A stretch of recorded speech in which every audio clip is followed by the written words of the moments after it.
All right, so welcome back. A few more examples, and we're almost done with this idea. So we're going to focus on mostly setup, and I want to set this problem up. If you recall from the triple integrals, we had a couple ideas about what these things did.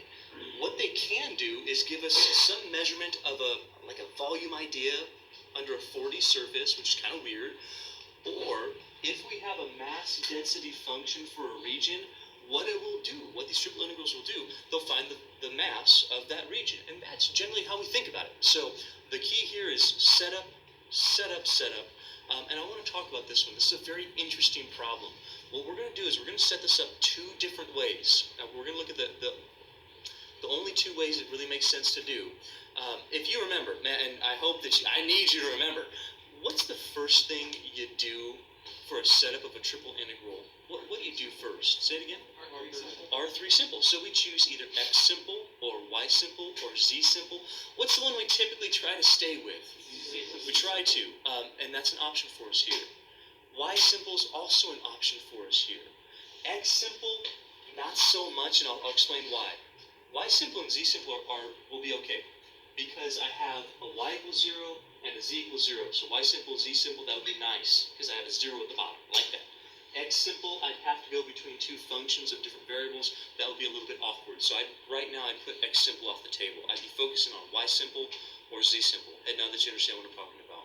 So let's go ahead. We're gonna do Z simple first, just the setup. And then we're gonna do Y simple, and we're gonna see how the setup changes. So let's focus on the Z simple. So number one thing, any triple integral, we always do an R3 simple first. Then we're left with a region that's on a coordinate plane.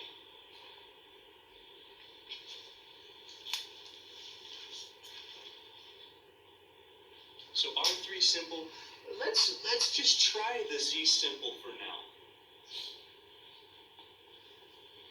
If we're going to do Z simple, then ultimately what we need to get out of it is Z being matched between two other functions.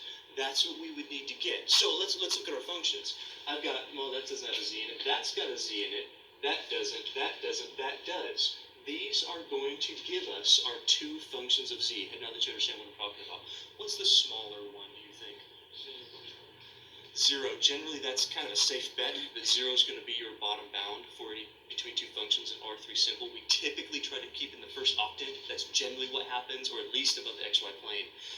If that's not the case, if you don't know, the next step, and we did this last time, go down to your region, figure out your region, and plug in a point. That will always tell you what's the bigger function of Z and what's a smaller. Does that make sense to you? We did it last time. So for right now, yeah, I'm pretty darn sure that Z equals 0 is going to be our smaller of those two functions. What would I have to do to figure out the bigger of the two functions? What would that be?